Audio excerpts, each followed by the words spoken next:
매약이 성행하던 남부 애틀란타에서 새로운 매약이 출시됐습니다.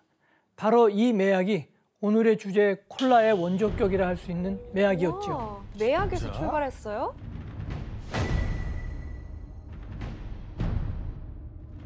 이 인물은 애틀란타에 사는 존 펜버튼이라는 약제사였습니다. 에디터님, 근데 이 존 펜버튼이 왜 유독 유명했던 거예요? 존 펜버튼이 만들었던 그 매약이 크게 두 가지 정도가 대표적인데요. 하나는 기침을 완화해주는 글로브 플라워라는 제품이 있어요. 진짜 먹기 싫게 생겼어. 먹으면 안 될 것 같아. 죽을 것 같아, 저거. 그리고 또 다른 하나는 염색약인데요. 인디언 퀸이라는 제품이었습니다. 이름 특이하다. 그 매약은 광고에 아예 대문짝만하게 존 펜버튼의 이름이 딱 박혀 있고요. 밑에는 이 염색약은 미용사를 비롯한 많은 이들이 널리 사용하는 것으로 우수성과 저렴함에 있어 능가할 게 없을 정도로 탁월합니다. 이런 식으로 신문 광고를 냈다고 보시죠. 이랬던 존 펜버튼은 어쩌다 콜라 원조인 무슨 매약을 만들게 된 겁니까? 존 펜버튼은 남북전쟁 당시에 남부 군인으로 참전했다가 부상을 당했어요. 몰핀 중독 상태에 있는 펜버튼은 어떤 대체할 수 있는 약을 찾던 중에 하나의 것을 알게 됐는데 그게 바로 이제 코카잎에서 추출한 코카인 성분이라고 볼 수 있죠. 당시만 해도 코카인 성분은 순간적으로 뇌를 깨우는 듯한 느낌을 주는 성분으로 알려져 있었습니다. 그래서 코카잎에서 추출해낸 코카인 성분과 콜라나무에서 자르는 콜라 열매의 추출물을 배합한 걸로 되어 있습니다. 콜라 나무가 있어요? 콜라 열매가 있었구나. 그래서 펜버튼이 이 두 가지 주원료를 바탕으로 콜라의 원조가 되는 매약을 만들어요. 여기서 문제를 내볼게요. 네. 존 펜버튼은 콜라의 원조격인 이 매약 안에 코카잎, 콜라 열매, 그리고 이것을 넣었습니다. 무엇이겠습니까? 정답! 음료라고 얘기를 했는데. 네. 알코올 중에 와인을 넣었을 것 같아. 정답입니다. 와인이요? 네. 와인을 넣었습니다.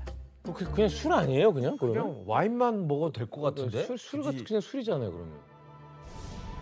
자, 병에 뭐라고 쓰여있는지 보이시죠? 와인 펜버튼은 프랑스산 와인에다가 코카잎이 들어간 매약이 된 걸 사람들이 한눈에 알아볼 수 있도록 프렌치 와인 코카라는 이름을 붙여요. 이 프렌치 와인 코카가 도대체 어떤 효과를 내는 매약이었어요? 당시 신문에 프렌치 와인 코카가 어떤 매약인지 광고하는 문구가 있습니다. 은비 씨가 좀 읽어주실래요? 네. 굉장한 활력제, 위대한 신경강장제, 맛도 최고. 몸과 두뇌에 활력을 불어넣고 상쾌함을 선사합니다. 모르핀과 아편 중독 및 알코올 성분에 대한 욕구도 치유합니다. 활력과 상쾌함? 펜버튼은 코카인 성분에 중독성이 있을 거란 생각하지 않았던 것 같고요. 그래서 프렌치 와인 코카가 맛도 있고 중독성도 없고 몸에도 좋은 어찌 보면 만병통치약 비슷하게 이제 선전했다고 볼 수 있죠. 그렇다면 프렌치 와인 코카는 잘 팔렸을까요? 네. 뭐 엠버튼 이름까지 들어가 있고. 잘 팔렸을 것 저렇게 같아요. 좋다는데 보면. 저도 지금 중독이 될 먹고 것 싶어요. 같아. 먹어보고 싶어요, 너무. 좀 새로워서 잘 팔렸을 것 같아요. 이 제품은 그 펜버튼의 명성과 새 성분에 대한 어떤 기대감으로 한 약국에서만 하루에 한 900개 정도가 팔릴 정도로 히트 상품이 될 뻔했죠. 펜버튼이 자부심을 갖던 주원료 때문에 지금 말한 프렌치 와인 코카가 출시된 지 1년도 안 돼서 위기를 맞게 됩니다. 왜죠? 당시 애틀란타에서 술 마시는 걸 금주하는 금주법이 시행되는데요. 아하. 술을 못 파니까. 금주법이네, 금주법. 네. 금주법. 그러니까 이제 펜버튼이 입장에서는 난리가 난 거죠. 아니 주원료가 금지되면 이제 못 만드는 거 아니에요? 와인이 들어가니까 더 이상 적어도 애틀란타 지역에서는 판매를 지속하기가 굉장히 어렵게 됐겠죠. 교수님, 그러면 프렌치 와인 코카를 포기하던가 아니면 대체할 걸 찾아야겠네요. 맞습니다. 그래서 존 펜버튼은 1886년 프렌치 와인 코카에서 와인을 빼고 설탕과 물을 넣어 단맛을 대체한 새로운 매약을 출시했습니다. 바로 최초의 콜라가 탄생하게 된 거죠. 그런데 존 펜버튼은 콜라를 단순히 프렌치 와인 코카처럼 매약으로 한정짓지 않았습니다. 보다 많은 소비자를 생각하면서 매약만이 아니라 기본적으로 청량 음료, 탄산 음료로 이제 팔 생각을 했던 거죠. 그래서 미국에 떠오르는 핫플이랄까요? 뭐 이런 데서 콜라 원액을 이제 사실은 이제 탄산수에 섞어서 팔게 됐던 거죠. 자, 지금 얘기한 것처럼 이 콜라 원액을 어디서 팔았는지 한번 화면으로 확인해 볼까요? 네. 술집에서 파는 건가? 바 같은데. 바다. 집 같은데? 카페? 탄산 음료 매장. 그런 데가 매장이 있었어요? 탄산음료 전문점.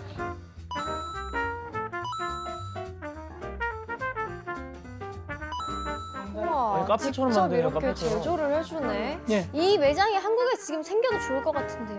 그러게요.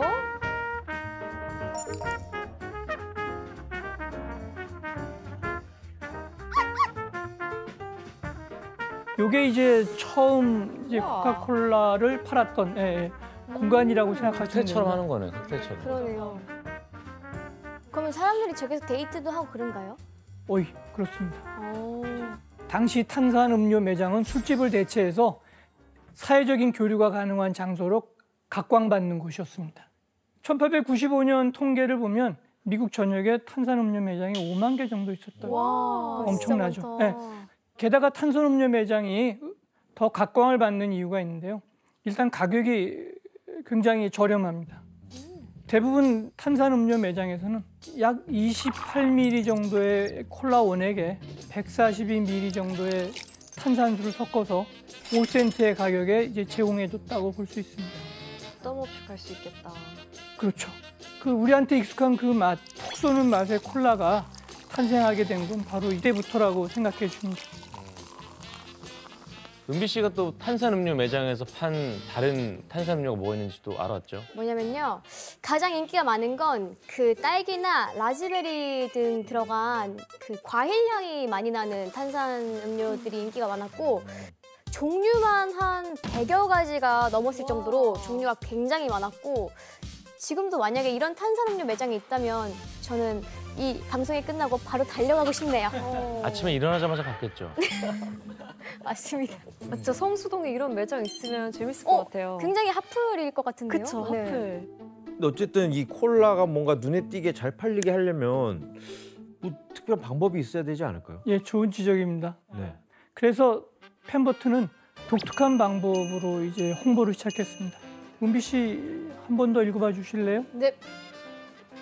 지적인 음료이자 금주용 음료는 코카잎과 콜라 열매에서 추출한 귀중한 강장제 및 신경 자극 성분을 함유하고 있으며 맛있고 기분을 북돋는 상쾌한 음료일 뿐 아니라 두뇌 강장제 및 모든 신경증, 두통, 신경통, 히스테리, 우울증 등을 치료한다. 아, 뭐 치료제네. 만약에 여러분이 지금 본 이런 광고 문구를 봤다면 콜라를 어떤 음료라고 생각했을까요? 약이네요. 약. 건강한 음료. 건강한 음료, 약. 콜라가 매약 같은 효과를 내는 것처럼 홍보하면서도 동시에 맛있는 탄산음료라는 메시지까지 더해서 광고에 다 집어넣은 거예요. 에디터님, 그 존 펜버튼이 콜라 판매를 위해 또 노력한 게 있을까요? 보통 우리가 제품을 팔려면 사람도 그렇고 이름이 제일 중요하잖아요. 맞아요. 그래서 동업자이자 회계사였던 프랭크 로빈슨이라는 사람이 이거에 대한 음료의 이름을 지어야겠다. 그래서 여기에 들어가는 주성분 2가지, 코카와 그리고 콜라 열매의 콜라를 합쳐서 코카콜라 이렇게 이름을 지었고요. 이 사람이 이름을 지은 것도 지은 건데 중요한 로고를 만들었어요. 화면을 보시면은 이게 86년대 때는 기본 글씨처럼 코카콜라 이렇게 써 있었는데 조금 더 사람들에게 인식을 하기 위해서 본인이 필기체로 이렇게 글씨를 쓴 로고가 지금까지 이어지고 지금까지 이어지고 있네요, 진짜로. 어떻게 보면 회계사보다 좀 더 디자이너로 근데 콜라는 K의 열매 열매 그 K 아닌가요? 열매는? 하지만 이게 C와 C를 붙였을 때 그렇지. 이렇게 주목받는 아, 그런 그래서 것들까지 바꾼 거예요? 네, 그렇게 아. 이용했다 그래요. 이걸로 코카콜라를 다른 제품들 사이에서 인식할 수 있게 만들었다고. CC네 CC야. 대박. 네. 하지만 아이러니하게도 콜라를 탄생시킨 존 펜버튼은 콜라의 영광을 제대로 누리지 못합니다. 아이고 돌아가셨네. 콜라를 만든 지 3년도 되지 않아 1888년 존 펜버튼이 암으로 사망을 했습니다. 근데 그러다 보니까 콜라가 누구 손에 넘어갈지 내지는 이런 존속 여부가 어떻게 보면 이제 사람들의 관심을 끌게 되겠죠. 그리고 이때 경쟁자들을 물리치고 콜라의 사업권을 모두 사들인 사람이 있었습니다. 바로 현재 코카콜라 창립자 에이사 캔들러라는 인물이었습니다. 에이사 캔들러의 경우는 콜라의 판매 가능성에 주목을 해서 돈을 지불하고 펜버튼이 탄생시킨 콜라의 모든 권리를 사들였다고 있습니다. 그 후에 그러면 캔들러는 어떠한 계획들을 세우나요? 콜라를 뭐 잘 팔기 위해. 대략 한 1892년이 되면 정식 주식회사를 만들어요. 그래서 더 코카콜라 컴퍼니라 부르는 회사를 만들고 본격적으로 사업 확장에 나섭니다. 성장을. 그래서 콜라를 대중적인 음료로 만들기 위해서 기존보다 원액 시럽량을 무려 10배가량 늘려 공급하는 대신에 그 탄산음료 매장에서 마시는 콜라 한 잔당 가격은 5센트로 고정을 시켜요. 그래서 이런 식으로 맛과 가격을 잡았다고 볼 수 있어요. 자, 여기서 제가 문제 한번 내볼게요. 네. 캔들러는 더 많은 사람들이 콜라를 찾게 하기 위해서 최초로 이 마케팅을 시작했는데 어떤 마케팅일까요? 쿠폰이요, 쿠폰 선생님. 정답이라고 하고 해야죠. 정답, 쿠폰. 은비 씨? 네, 정답입니다. 무료 쿠폰이요. 쿠폰을 아, 뿌렸구나. 되게 자, 빠르시네. 그러면 캔들러가 뿌린 무료 쿠폰은 어떻게 생겼을까요? This card entitles your one glass of Coca-Cola free at the fountain of any dispenser of Coca-Cola. 오. 캔들러는 누구라도 한 번만 콜라를 한번 시음하게 되면 한 번에서 끝이지 않을 거라는 확신을 했어요. 그만큼 자신 맛에 있었네. 자신이 있었다고 봐야죠. 그래서 무료 쿠폰 마케팅을 지금으로부터 무려 130년 전에 최초로 시작을 했던 거죠. 그때 시작이 됐구나. 그럼 지금 너무 잘 돼서 안 주시나요, 쿠폰을? 이제는 안 주죠. 아. 예, 이제는 어차피 와서 먹을 건 아니까. 이제는 은비 씨처럼 돈 내고 시음하셔야죠. 맞죠, 맞죠. 유료 시음에. 교수님 근데 이때 무료 쿠폰을 뭐 어떤 식으로 나눠줬어요? 그냥 막 뿌리진 않았을 거 아니에요? 예, 일단은 회사의 영업사원을 통해서 무료 쿠폰을 대량으로 뿌리기도 하고요. 잡지 같은 데다가도 이제 쿠폰을 오려오면 그걸 이제 탄산음료 매장에 가져가면 당연히 한 잔을 시음할 기회를 주는 거죠. 처음에 신기해. 적절했겠네. 1894년 그때서부터 20세기 전인 1899년, 그러니까 대략 6년이죠. 6년을 뿌렸다고요? 6년 동안, 예, 그 몇만 장을 뿌렸겠는데? 6만 장. 100만 장. 에? 100만 장 6년, 장이면 망하지 않을까? 6년 동안 뿌렸으면 그 이상이에요. 그 이상이에요. 100만 장? 천만. 6년간 배포한 무료 쿠폰 수는 무려 900만 장이 넘습니다. 와. 그래서 이때 대략 이런 식으로 쿠폰 투자한 돈이 한 45만 달러 정도 투자한 걸로 되어 있습니다. 지금으로 따지면 한 237억 정도 된다 그러네요. 와. 어마어마한 금액이죠. 그렇다면 콜라 판매량을 늘리겠다는 캔들러의 전략은 들어맞았을까요? 예. 아니요. 아니 맞았겠죠. 그러니까 지금 이렇게 됐겠죠. 뭔가 실패했을 것 같아요. 실패했을 것 아니야, 같습니까? 성공했을 것 같아. 캔들러의 전략은 지금 기현 씨가 얘기한 것처럼 완전히 적중했어요. 중독시켜버리는 거죠. 여하튼 지금 이 6년 동안에 판매한 콜라 원액이 하루 평균 약 9만 8천 잔 정도로 늘어나서 판매량이 4배가 증가했습니다. 투자 대비 훨씬 남는 장사였다고 볼 수 있는 거죠. 권은비 씨, 네. 캔들러가 진짜 홍보의 진심이었던 것 같은데 무료 쿠폰 말고 또 다른 전략을 세운 게 있어요? 캔들러는 판촉 행사용으로 콜라 로고를 그려 넣은 물건들을 엄청 만들어서 또 배포를 했는데 지금의 아이돌이라면 약간 굿즈 같은 느낌이 아닐까 싶습니다. 네.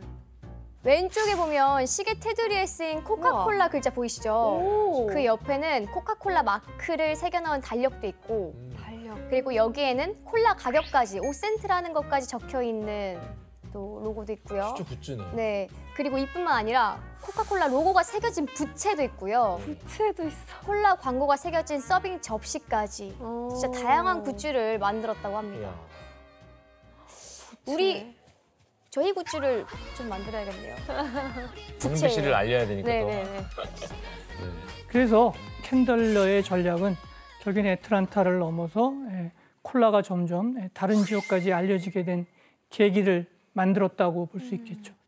그렇지만 탄산음료 매장에서 파는 것만으로는 매출 신장에 한계가 있을 수밖에 없어요. 이때 캔들러의 어떤 콜라 판매의 한계를 깨트리는 계기가 우연히 찾아와요. 오. 지금 얘기한 캔의 발명, 뭐 병의 발명. 좀만 기다려 주실래요, 규현 씨? 기가 막혔나요? 예, 뭐 너무 앞서가기도 하고요. 그 차타누가라는 데가 있는데요. 여기서 두 명의 변호사가 에이사 캔들러 사장을 만납니다. 그래서 캔들러에게 자신들에게 콜라 원액을 공급해 준다면 병에 담아 팔겠다는 거예요. 이 제안을 듣고 캔들러는 최종적으로 어떤 결정을 내렸을까요? 하기로 했죠. 예, 하기로 했죠. 네. 캔들러는 정말 쿨하게 이들에게 병으로 콜라 완제품을 팔 수 있는 권리, 즉 보틀링 권리를 넘겨줬습니다. 여기서 놀라운 건 계약이라는 형식을 갖추기 위해서 1달러에 계약을 했다는 얘기도 있고 소수의 의견에 의하면 계약서 원본에는 뭐 금액 표시가 없다는 거예요.